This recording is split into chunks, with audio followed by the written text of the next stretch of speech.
नमस्कार मित्रांनो, माय सपोर्ट त्या मराठी यूट्यूब चॅनलवर तुमचे सर्वांचे मनापासून स्वागत आहे। संपूर्ण महाराष्ट्रासाठी आताच्या क्षणाच्या सर्वात मोठ्या आणि महत्त्वाच्या ठळक बातम्या। राज्यात 10 धडाकेबाज निर्णय आजपासून लागू। 23 जुलै गुरुवार काही मिनिटांपूर्वीच्या ह्या बातम्या आहेत। या संदर्भात सविस्तर माहिती या व्हिडिओत जाणून घेऊया।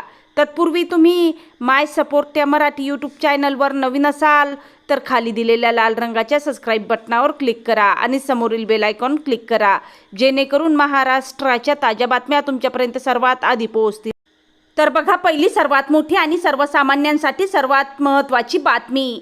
पुण्यश्लोक अहिल्यादेवी होळकर शेतकरी कर्जमुक्ती योजनेअंतर्गत पात्र शेतकऱ्यांची यादी सरकारकडून जाहीर करण्यात आली आहे। मुख्यमंत्री देवेंद्र फडणवीस यांचा वाढदिवस आणि अजित पवार यांच्या जयंतीनिमित्त ही यादी जाहीर करण्यात आली आहे।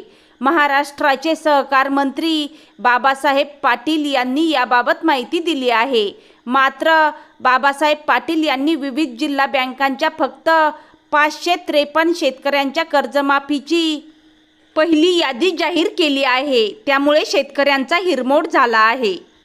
राज्य सरकारकडून जाहीर करण्यात आलेल्या 553 शेतकऱ्यांमध्ये पुणे जिल्हा बँकेचे 85 शेतकरी, ठाणे जिल्हा बँकेचे 182 शेतकरी, नागपूर जिल्हा बँकेचे 16 शेतकरी, लातूर जिल्हा बँकेचे 133 शेतकरी, अमरावती जिल्हा बँकेचे 58 शेतकरी, सातारा जिल्हा बँकेच्या 38 शेतकऱ्यांचा समावेश आहे।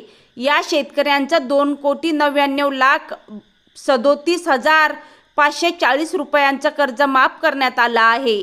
यादी अपलोडिंग सुरू असल्याची माहिती कृषी मंत्री बाबासाहेब पाटील यांनी दिली। शेतकरी कर्जमाफीसाठी राज्य सरकारनं 36,585 कोटींची तरतूद केली आहे।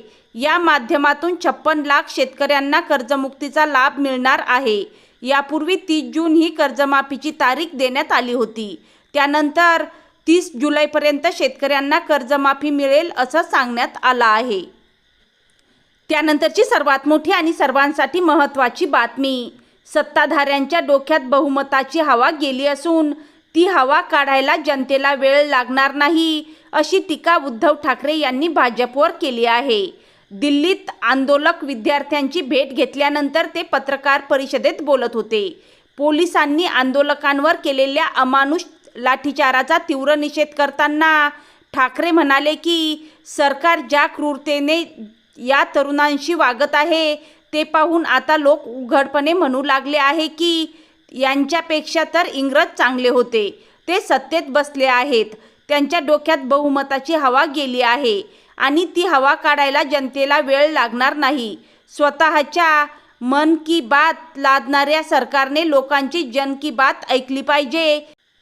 इंदिरा गांधींच्या काळात सोनम वांगचुक यांचे वडील उपोषणाला बसले होते, तेव्हा पंतप्रधान स्वतः त्यांना भेटायला गेल्या होत्या। अण्णा हजारेंच्या आंदोलनावेळी मनमोहन सिंग सरकारने विलासराव देशमुखांना चर्चेसाठी पाठवले होते। लोकशाहीत चर्चा करणे हे सरकारचे कर्तव्य असते, पण हे सरकार चर्चा सोडून हुकुमशाही लादत आहे असा आरोपही ठाकरे यांनी केला आहे। त्यानंतरची सर्वात मोठी आणि सर्वांसाठी महत्त्वाची बातमी। विद्यार्थ्यांवर पुन्हा लाठीमार करण्याचा प्रयत्न केल्यास भाजपचा माज उतरवून टाकू असा इशारा मराठा आंदोलक मनोज जरांगे पाटील यांनी दिला आहे। नीट पेपर फुटी प्रकरणात केंद्रीय शिक्षण मंत्री धर्मेंद्र प्रधान यांच्या राजीनाम्यासाठी हजारो विद्यार्थ्यांनी सोमवारी संसद भवनाकडे मोर्चा काढला होता। त्यावेळी पोलिसांनी आंदोलनकर्त्यांवर अमानुष लाठीमार केला। या घटनेचे पडसाद संपूर्ण देशभरात उमटले असून आज मनोज जरांगे पाटील यांनी दिल्लीत जाऊन विद्यार्थ्यांची भेट घेतली। त्यांच्याबरोबर शरद पवार गटाचे बीडचे खासदार बजरंग सोनवणे यांचाही समावेश होता।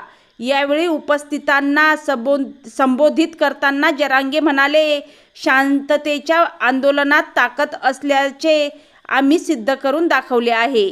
आम्ही सुद्धा तुमच्या सोबत आहोत, फक्त आपली जागा सोडू नका। सगळा देश तुमच्या मागे आहे। तुम्ही दुसरीकडे गेलात तर आंदोलन मोडून टाकतील। पुढच्या काळात सरकारने विद्यार्थ्यांवर हात उचलला तर त्यांचा माज उतरवल्याशिवाय आम्ही शांत बसणार नाही, असा इशाराही त्यांनी दिला आहे। त्यानंतरची सर्वात मोठी आणि सर्वांसाठी महत्त्वाची बातमी। नीट पेपर लीक प्रकरणी दिल्लीमध्ये विद्यार्थ्यांच्या आंदोलनाने आक्रमक रूप घेतला आहे. विद्यार्थ्यांवर लाठीचार्ज झाल्यामुळे देशभरात संतापाची लाट उसळली असून आता देशभरात आंदोलन होत आहे. विद्यार्थ्यांच्या आंदोलनाला पाठिंबा देत आता ज्येष्ठ समाजसेवक अण्णा हजारे यांनी आंदोलनाचा इशारा दिला आहे. आता लोकशाहीत जनतेचा आवाज दडपवू नका, संवादातून मार्ग काढा, असं म्हणत अण्णा हजारे यांनी थेट पंतप्रधान मोदींना खरमरीत पत्र लिहिले आहे. विद्यार्थ्यांवर लाठीचार्ज झाल्यामुळे आता अण्णा हजारे यांनी आंदोलन पुकारले आहे. अण्णा हजारे यांनी आज गुरुवारी सकाळी 11 ते दुपारी 1 वाजेपर्यंत अहिल्यानगरातील वाडिया पार्क येथील गांधी स्मारक इथं 2 तासांचे मौन आंदोलन करणार आहेत. तसंच अण्णांनी आता पंतप्रधान मोदी यांना एक पत्र लिहिलं आहे. एखाद्या मंत्र्याचा राजीनामा घेतल्याने सरकारची सत्ता जाणार नाही, उलट इतर मंत्र्यांना संदेश जाईल की खात्याचा कारभार नीट केला नाही तर पदावरून दूर केले जाईल. त्यामुळे उलट सरकारचा कारभार अधिक चांगला होईल, असं म्हणत अण्णांनी थेट पंतप्रधानांना धर्मेंद्र प्रधान यांचा राजीनामा घेण्यास सांगितले आहे. त्यानंतरची सर्वात मोठी आणि सर्वांसाठी महत्त्वाची बातमी.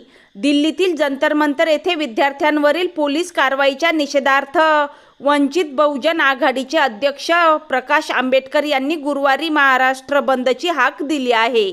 या पार्श्वभूमीवर पुणे शहरातही बंद पाळण्यात येणार असून पालकांनी आपल्या पाल्यांना शाळेत आणि महाविद्यालयात पाठवू नये असे आवाहन वंचित बहुजन आघाडीने केले आहे.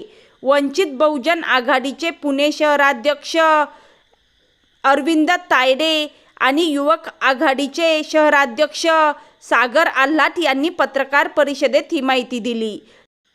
त्यांच्या म्हणण्यानुसार या बंदला आतापर्यंत 30हून अधिक संघटनांनी पाठिंबा दर्शवला आहे. या बंदमध्ये विविध विद्यार्थी संघटना, सामाजिक संघटना, व्यापारी वर्ग तसेच समविचारी राजकीय पक्षांनी सहभागी व्हावे असे आवाहन करण्यात आले आहे. केंद्रीय शिक्षण मंत्र्यांच्या राजीनाम्याची मागणी हे या आंदोलनाचे प्रमुख उद्दिष्ट असल्याचेही त्यांनी स्पष्ट केले आहे. आंदोलनाची सुरुवात सकाळी 10 वाजता डेक्कन येथील छत्रपती संभाजी महाराज यांच्या पुतळ्यास पुष्पहार अर्पण करून होणार आहे. त्यानंतर लक्ष्मी रस्ता आणि भवानी पेठ मार्गे मोर्चा काढण्यात येईल. या मोर्चाचा समारोप पुणे रेल्वे स्थानकाजवळील डॉक्टर बाबासाहेब आंबेडकर यांच्या पुतळ्यासमोर करण्यात येणार आहे. त्यानंतरची सर्वात मोठी आणि सर्वांसाठी महत्त्वाची बातमी बघा. मराठी भाषेच्या मुद्द्यानंतर आता विद्यार्थ्यांच्या न्याय हक्कासाठी आणि भविष्यासाठी ठाकरे बंधू पुन्हा एकदा एकत्र रस्त्यावर उतरणार आहेत. 26 तारखेला मुंबईत शिवसेना उद्धव बाळासाहेब ठाकरे आणि महाराष्ट्र नवनिर्माण सेना म्हणजेच मनसे यांच्या वतीने महामोर्चाचे आयोजन करण्यात आले आहे. या संयुक्त मोर्चाची अधिकृत भूमिका आणि रूपरेषा स्पष्ट करण्यासाठी मनसे अध्यक्ष राज ठाकरे आज सकाळी पत्रकार परिषद घेणार असून संपूर्ण राज्याचे लक्ष या घडामोडीकडे लागले आहे. त्यानंतरची सर्वात मोठी आणि महत्त्वाची बातमी बघा. महाराष्ट्रात पुढील 4 ते 5 दिवसात मान्सून जोरदार सक्रिय होण्याची शक्यता हवामान विभागाने वर्तवली आहे. पूर्व मध्य प्रदेशातील चक्राकार वाऱ्यांची स्थिती आणि अरबी समुद्रावरून येणाऱ्या जोरदार वाऱ्यांमुळे पश्चिम किनारपट्टीवर पावसाचा जोर कमालीचा वाढणार आहे. हा पावसाचा जोर आषाढी एकादशीपर्यंत कायम राहण्याचा अंदाज आहे. हवामान विभागाने पुणे घाट परिसराला रेड अलर्ट जारी केला असून येथे मुसळधार पावसाची शक्यता आहे. तसेच पालघर, रायगड, रत्नागिरीसह नाशिक आणि सातारा घाट परिसराला ऑरेंज अलर्ट देण्यात आला आहे. मुंबई, ठाणे, सिंधुदुर्ग, खान्देश आणि विदर्भातील बहुतांश जिल्ह्यांमध्ये येलो अलर्ट लागू करण्यात आला आहे. विदर्भातही काही ठिकाणी विजेच्या कडकडाटासह पाऊस पडू शकतो.